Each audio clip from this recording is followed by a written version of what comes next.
let's just get into it. How much did you buy the land for? How much did you put the land under contract for? $6 million. Okay, so people make a note. $6 million is what he got control of the land for. How much did over that 3-year period? Because remember, his deal, by the way, Mike's deal took longer than most our deals. It took, somewhere between 2 to 3 times longer than our typical deal, but it also turned out to be a really good deal. And it's because he was waiting for these capital improvements, this infrastructure to be done by the jurisdiction, which, by the way, we do those deals too. But just keep in mind, it's a longer time frame than typical, but when we get into this payday or the profit, it's well worth it. And remember, his phone is still ringing 10 times as less and getting 10 times as less any emails as his old business model. And so, okay, so $6 million. And then over that period of time, how much money did you have to invest in the deal as far as earnest money? Okay. Yeah. And then entitlement costs. How much money was that? Just shy of $650,000. Just shy of $650,000 for 350 lots. Yeah, combination. I mean, we had to do some extensions and EMD and additional EMD and engineering and site plan and surveys, all the good stuff. So right around 650. And do you know approximately how much of that 650 grand was what you did with the seller as far as like earnest money and extensions and all that stuff? Like how much of that 650 went to the seller, or I could say it a different way, how much of that 650 went to like jurisdictional fees and consultants like engineers? Do you know off the top?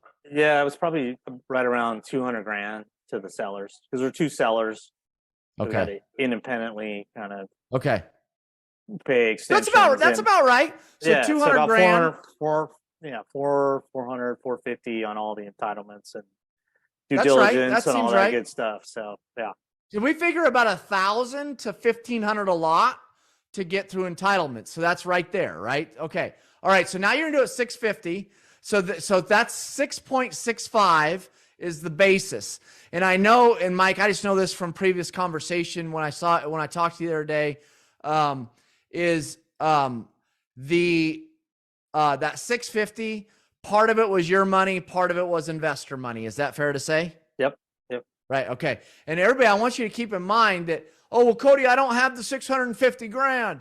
Okay. Well, remember, that's okay. If you want to, Allied will fund the deal. If you want us to do it, we'll fund it. Or if you want to bring in an investor, bring in an investor. Or if you want to bring in friends and family, bring in friends and family. And even certain students aren't doing any of that. They're actually getting their buyer to put up the 650, right? But it's just that our student is the one that runs the entitlements, but the buyer actually capitalizes. So quit using capital as your excuse of why you can't make this pivot. And I mean, this model changed Mike's life forever. It's changed my life forever. Quit using the money as a reason why you can't, because that's just an excuse. Okay, so you're now into it for 6.65. I'm going to grab my calculator. You're now into it for 6.65. I just want to say, sold. I did both the friends and family, and at the very end, got the builder to finish off the entitlements because we were basically out of money. So combination of all that. Oh, I love that. So it was Mike's money, it was friends and family money, and it was buyer money. Yeah, all of the above. I love it. So you originally had it sold, because we're going to get to what you ended up selling for. You originally had it sold for 10.6, and we don't need to get into what you paid your investor and all that, because that's all subjective. There's a million different ways to structure these deals with investors. But so you basically were originally going to make about $4 million on the deal. Okay. Yep. So let's just stop right there. So I just said that correctly. They had 650 grand in, and I know there's some other moving parts or whatever, Mike, but my point is most people can never even fathom making $4 million in their whole lifetime. Okay. Let alone a decade, let alone on one deal. Okay. Yeah. So, but you said earlier, through some of your interactions with our team and the live calls and Q&A and the program, our course and all that, you had the confidence that you killed that deal for 10.6. And what did you end up selling the deal for? Eventually we had like 5 bidders, both build to rent and national builders, and all the big guys bidding against each other, and we ended up at 17. Wow. So I real quick, we're going to celebrate that in a second, but yeah, just because I want to do the math. So rough numbers would be 17 million, right? 17 million minus 6.65. So what my calculator says is 10,350,000, right? So I'm going to be vulnerable with y'all for a second. Okay. That's an 8-figure profit. Mike just set the record. This is me being transparent, vulnerable. That 10.35, Mike, is more than I've ever made on a deal. Okay. So Mike, on his first deal with my model, and I'm calling it my model because it's my model, he made more on one deal. And I know you got investor splits and different crap and all that, but my point is, I just want to be open. He made more on one deal than I've ever made in my 21-year career. So I want you to know that. And these are not typical results, okay?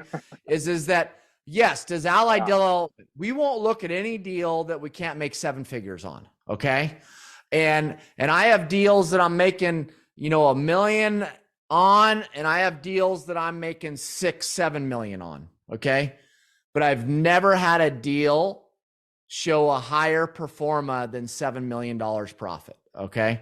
Now, this is all with the same business model, and it's all very limited capital, right? Because remember, it's whatever earnest money you strike with the property owner plus, say, $1,000 to $1,500. Some areas of the country, maybe $2,000, but a lot to do this process. But dude, I just want to celebrate you on that. If I had a boom that could come up on the screen right now, and the screen would just celebrate and just, dude, I honor you in that. Like, good job. It was a very good day. So, I feel very fortunate, a lot of hard work, a lot of luck, and I had a lot of help from a lot of people, including VestRight. So yeah, that was a big day. I remember, everybody was asking me, like, did the money come in? Did you get the wire? And, I kept refreshing my computer and finally got the wire, and then, just cried for about 10 minutes. Dude, I can tell you're emotional just thinking about it. I love that, brother. It was, just as a man, you strive to, to support your family and to have that. And I just knew, wow, I was there. I had done it, dude. Just kind of so good. climb the mountain right there, and had, finally achieved this kind of, thing that I've been striving, for decades to try to get that, financial independence. So.